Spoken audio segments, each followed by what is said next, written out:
আহিছো তৈবুৰ ৰহমান দেশৰ বাবে ওলাই আহিছে তৈবুৰ আলী বাংলাদেশী নহয় এই মন্তব্য কৰিছে শিলাদিত্যদেৱে কৈছে যে তৈবুৰ ৰহমানৰ পৰিয়ালৰ লিগেসি ডাটা ব্যৱহাৰ কৰি বাংলাদেশীয়ে অবৈধভাৱে লিগেসি ডাটা ব্যৱহাৰ কৰিছিল আৰু পূৰ্ববংগীয় বৰ্তমান বাংলাদেশী হৈ পৰিছে শিলাদিত্যদেৱে মন্তব্য কৰিছে যে থলুৱা মুছলমানৰ লিগেসি ডাটা ব্যৱহাৰ কৰি পূৰ্ববংগীয় ভাৰতীয় হৈ পৰিছে আৰু বৰ্ডাৰ পুলিচ বিষয়াই বৰ্তমান বাংলাদেশীক বচাবলৈ চেষ্টা কৰি আছে কাৰণ বৰ্ডাৰ পুলিচ বিষয়া অধিকাংশই হৈছে মুছলমান এইদৰে তথ্য সহকাৰে প্ৰমাণ দাঙি ধৰিছে শিলাদিত্যদেৱে আৰু কৈছে তৈবুৰ ৰহমান বাংলাদেশী নহয় তৈবুৰ ৰহমান নামৰ লোকজনক বাংলাদেশী খোজোৱাৰ ক্ষেত্ৰত এইদৰে মন্তব্য কৰিছে শিলাদিত্যদেৱে এই মুহূৰ্তত আমি লৈ আহিছো এটা অত্যন্ত ডাঙৰ খবৰ গুৰুত্বপূৰ্ণ খবৰ তৈবুৰ ৰহমান বাংলাদেশী নহয় দেশৰ বাবে ওলাই আহিছে বুলি মন্তব্য কৰিছে শিলাদিত্যদেৱে এই মুহূৰ্তত জনাইছো এটা গুৰুত্বপূৰ্ণ খবৰ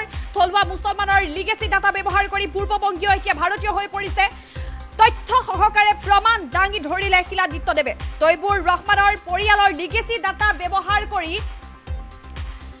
বহু পূৰ্ববংগীয় ভাৰতীয় হৈ পৰিছে বুলি মন্তব্য কৰিছে শিলাদিত্যদেৱে এই মুহূৰ্তত আমি জনাইছো এটা অত্যন্ত গুৰুত্বপূৰ্ণ খবৰ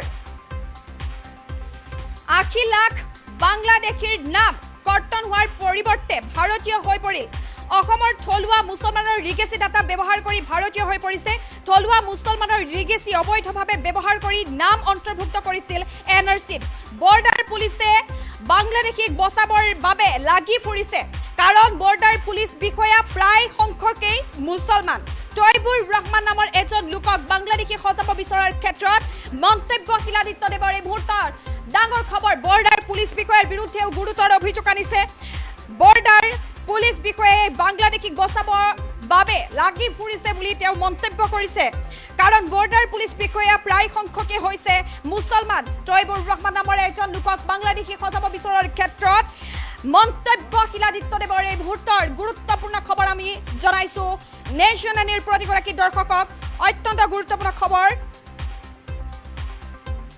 হোজাইৰ প্ৰাক্তন বিধায়ক শিলাদিত্যদেৱৰ সংবাদমেল মৌৰাঝাৰ আৰক্ষী থানাত কৰ্মৰত ইশফাকুল নামৰ বৰ্ডাৰ আৰক্ষীজনৰ বিৰুদ্ধে এই অভিযোগ আনিছে আৰু এই অভিযোগ আনি এইদৰে মন্তব্য কৰা পৰিলক্ষিত হৈছে সংবাদমেলৰ জৰিয়তে এই তথ্য ৰাজহুৱা কৰিছে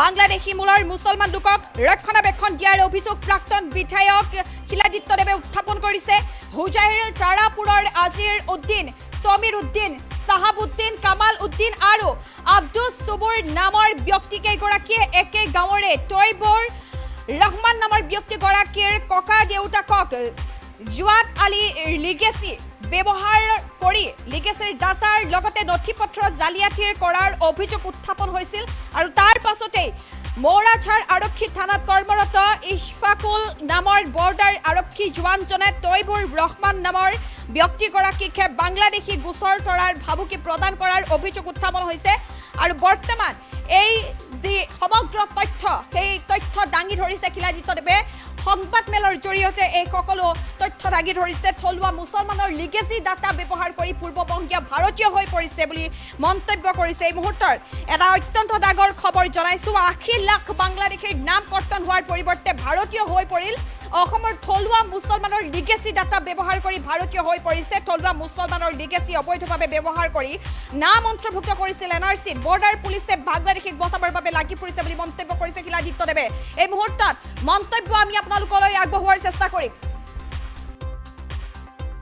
প্ৰায় কথা কৈ আছো বাৰে বাৰে যে এনআৰসি যেটো হৈছে অসমত এই এনআৰসিটো ফ্ৰড হৈছে বেসিক্যালি আৰু আমি জানো যে আমাৰ অসম আন্দোলনৰ পৰা যে ৮০ লাখ বাংলাদেশী মানুহৰ নাম কৰ্তন হ'ব লাগিছিল তাৰ জায়গাত কি হৈছে গোটেইবিলাক ভাৰতীয় হৈ গ'ল আৰু ভাৰতীয় যে হৈছে তাৰ কাৰণে মূল কাৰণটো আছিল কি যে আমাৰ যিসকল থলুৱা মুছলমান মানুহ আছে তেওঁলোকৰ লিগেসি ডাটা তেওঁলোকে ইউজ কৰি পেলাই তেওঁলোকে নিজৰ নাম অন্তৰ্ভুক্ত কৰিছিল এনআৰসিত আৰু সেইটো মই আজি প্ৰমাণ কৰিব বিচাৰিছো যে আপোনালোকে ইয়াত দেখা পাইছে যে ইয়াতে এটা আমাৰ লিগেসি ডাটা আছে আৰু এই লিগেসি ডাটাটো হৈছে জয়াদ আলী নামৰ এইটো লিগেসি ডাটা আৰু জয়াদ আলীৰ পুত্ৰ হৈছে আপোনাৰ নিষ্ফৰ আলী আৰু নিষ্ফৰ আলীৰ পুত্ৰ হৈছে তৈবুৰ আলী, তৈবুৰ ৰেহমান। এতিয়া তৈবুৰ ৰহমান এতিয়াও আছে, আপোনালোকে মই লগ পোৱাই দিম, আপোনালোকে তেওঁক ইণ্টাৰভিউ ল'ব পাৰিব আৰু সুধি ল'ব যে তেওঁ কেনেকৈ ব্লেকমেইল কৰি পেলাই তেওঁলোকৰ পৰিয়ালক এতিয়া ধমকি দি পেলাই বৰ্ডাৰ পুলিচে তেওঁলোকে কৈছে যে আপোনালোকে কম্প্ৰমাইজ কৰি লওক। যি ব্যক্তিয়ে আপোনাৰ মানে গ্ৰেণ্ডফাদাৰৰ লিগেচি ডাটা ইউজ কৰিছিলে, এতিয়া আপোনালোকে এইবিলাক ধৰা নিদিব, ধৰা দিলে আৰু এজন মুছলমান মানুহ কষ্ট পাব। আপুনিও মুছলমান হয়, সিও মুছলমান হয়, এইকাৰণে আপোনালোকে কম্প্ৰমাইজ কৰক। ডাঙৰ প্ৰশ্নটো হৈছে বৰ্ডাৰ পুলিচত কিন্তু আমাৰ যিমান অফিচাৰ আছে বা ইনস্পেক্টৰ আছে মষ্টলি কিন্তু মুছলিম মানুহ, আৰু এই মুছলিম অফিচাৰসকলে কি কৰি আছে, তেওঁলোকে বাংলাদেশী মূলৰ মুছলমানসকলক বচাবৰ কাৰণে, ওকালতি কৰাৰ কাৰণে লাগি পৰিছে। তেওঁলোকে ধৰ্মৰ ভিত্তিত কাম কৰিছে, তেওঁলোকে দেশৰ কাম কৰিব বিচৰা নাই। আজি এই মানে তৈবুৰ ৰেহমান তেখেত ওলাই আহিছে কিয়? দেশৰ কাৰণে, তেওঁৰ ধৰ্ম ৰক্ষাৰ কাৰণে ওলাই অহা নাই। তেওঁ আহিছে মোৰ দেশ বচাবৰ কাৰণে। তেওঁ কৈছে যে আজি মোক বৰ্ডাৰ পুলিচে প্ৰেছাৰ কৰি আছে যে মই কম্প্ৰমাইজ কৰিব লাগে, যে আজি এই যে সমীৰুদ্দিন বুলি মানুহজন যোনে মানে মিছাকে জালিয়াত কৰি পেলাই তেখেতৰ গ্ৰেণ্ডফাদাৰৰ নাম মানে জয়াদ আলীৰ নাম ইউজ কৰিছে লিগেচি ডাটাত। এই লিগেচি ডাটাটো যে ফেক, এই ফেক কথাটো তৈবুৰ আলীয়ে কৈ আছে, কিন্তু তৈবুৰ আলীক ধমকি কোনে দি আছে? বৰ্ডাৰ পুলিচে ধমকি দি আছে, আপুনি এইটো উঠাই লওক, নতুবা আপোনাক দেশদ্ৰোহী বনাই দিম, আপোনাৰ ওপৰতে দেশদ্ৰোহীৰ কেছ জাপি দিম। আৰু এই ধৰণৰ ধমকি দি পেলাই তেখেতক আজি কাঠঘৰাত খাৰা কৰি আছে। এই ধৰণে যদি তেওঁলোকে কাঠঘৰাত খাৰা কৰে, আজি যিসকল বাংলাদেশী মুছলমান মানুহে ভাৰতীয় মূলৰ মুছলমান মানুহসকলৰ লিগেচি ডাটা ইউজ কৰিছে, তেওঁলোকেতো কেতিয়াও মুখ নুখুলিব, তেওঁলোকেতো আকৌ আক্ৰান্ত মানে ভয়ত মানে তেওঁলোকে চুপচাপ বহি থাকিব। আৰু এই প্ৰকাৰে কিন্তু আজি আমি ধৰিছোঁ, মই নিজেও কথা পাতিছিলোঁ এই বৰ্ডাৰ পুলিচৰ অফিচাৰ ইছবাকুল, তেওঁ বৰ্ডাৰ পুলিচত আছে আৰু তেখেতৰ লগত মই কথা পতাৰ পিছতে গম পালোঁ যে মানে তেওঁ ইমান এগ্ৰেছিভ। তেওঁ কৈছে যে মই সমীৰুদ্দিনকো একশ্যন ল'ম, যে তেওঁ এজন বাংলাদেশী হৈ পেলাই কেনেকৈ এজন ভাৰতীয় মূলৰ মানুহৰ লিগেচি ডাটা ইউজ কৰিলে, আৰু মই তৈবুৰ ৰেহমানকো মই দেশদ্ৰোহী কেছ দি দিম, তেখেতৰ মানে গ্ৰেণ্ডফাদাৰৰ লিগেচি ইউজ কৰি পেলাই কেনেকৈ তেওঁলোকে মানে NRC দিলে। কিন্তু তৈবুৰ ৰেহমানে কৈ আছে যে এই যে আপোনাৰ সমীৰুদ্দিন যে লিগেচি ডাটা ইউজ কৰিছে সেইটো তেওঁলোকে নাজানে বুলি কৈ আছে। তেওঁ কৈ আছে যেতিয়া বৰ্ডাৰ পুলিচৰ পৰা নটিচ আহিলে যে একে মানে নামত এনেকৈ থ্ৰী যেতিয়া মিলা নাই, তেখেতে ক'লে যে আমিতো নাজানো, এতিয়া কোনোবাই যদি আমাৰ লিগেচি ডাটা লৈ পেলাই ইউজ কৰিছে আৰু আমি এতিয়া গম পাইছোঁ, আমিতো ৰেডি আছোঁ কোৰ্টত গৈ খাৰা হ'বৰ কাৰণে, যি ধৰণৰ একশ্যন হ'ব তেওঁলোকে ল'বলৈ সাজু আছে। কিন্তু তেওঁলোকক কি ধমকি দি আছে? দেশদ্ৰোহীৰ কেছ দি দিব বুলি। আৰে তেওঁ দেশ বচাবৰ কাৰণে আজি এইখিনি কথা কৈ আছে, মানুহজনক ভৰাই দি আছে, আৰু পুলিচৰ মানুহ তেওঁ মুছলিম মানুহ হৈ পেলাই ক'ত দেশৰ সেৱা কৰিব লাগে, অসমৰ সন্তান হিচাপে অসমৰ সেৱা কৰিব লাগে, আৰু ভাৰতবৰ্ষৰ আছাম পুলিচত চাকৰি কৰাৰ পিছত ভাৰতবৰ্ষৰ সংবিধানৰ ওপৰত তেওঁ মানে আস্থা আজি নাই, তেওঁৰ ধৰ্মৰ ওপৰতে আস্থা বেছি। এই ধৰণৰ যদি পৰিস্থিতি হয়, এইটো বহুত কিন্তু সাংঘাতিক কথা হ'ব।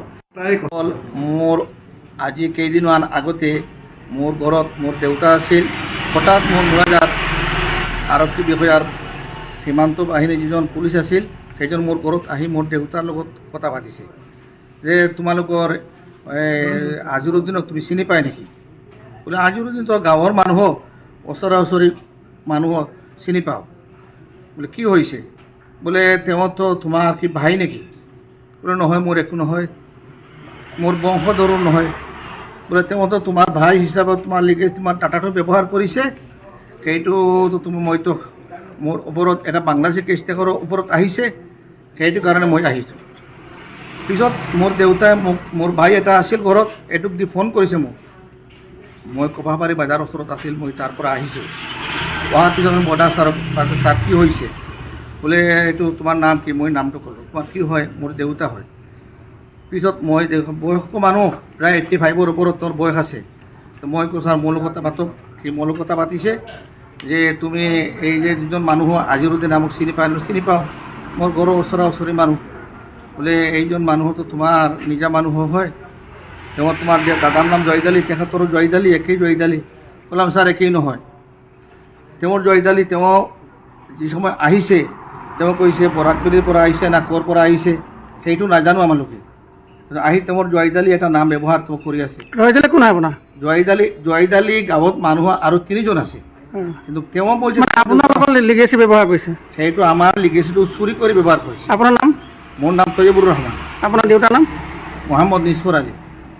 তেখেতৰ লিগেচি ব্যৱহাৰ কৰিছে ন? আমাৰ দেউতাটো নহয়, মোৰ দাদা যিজন আছে জুৱাদ আলী, এই জুৱাদ আলী লিগেচিটো ব্যৱহাৰ কৰিছে, চুৰি কৰি ব্যৱহাৰ কৰিছে। এতিয়া আপুনি অভিযোগ দিছে কাৰোবাক? তেতিয়া বৰ্ডাৰ ছাৰে মোক ক'লে তোমালোকে এইটো ওপৰত আগতে জনোৱা নাই, কোৱা নাই বোলে। মই গম পোৱাই নাই, গম পালেতো মই এইটো কৰিলোঁ এতিয়া। মইতো গম নাপোৱাৰ কাৰণে আজি আপুনি কৈ আছে আজি গম পালোঁ বোলে, তেনেহ'লে তুমি এইটো DC ছাৰক SP ছাৰক কৈ দিয়ক, মোক দিয়ক তেখেতৰ লগত, কাৰণ এইটোৰ মালিক তেখেতসকল। পিছত DC আৰু SP ছাৰক জনাইছে? মই DC ছাৰকো শুনাইছোঁ, SP ছাৰকো শুনাইছোঁ, DGP ছাৰকো শুনাইছোঁ, 3টা ঠাইত মই দি দিছোঁ এইটো। আৰু মই কি ক'ম, তাৰপিছততো সেই গ'ল, সেই মোৰ বহুতো এটা জয় আছে তেওঁলোকৰ ল'বৰ কাৰণে যে মিলাই লোৱা। কোনে মিলাব দিছে?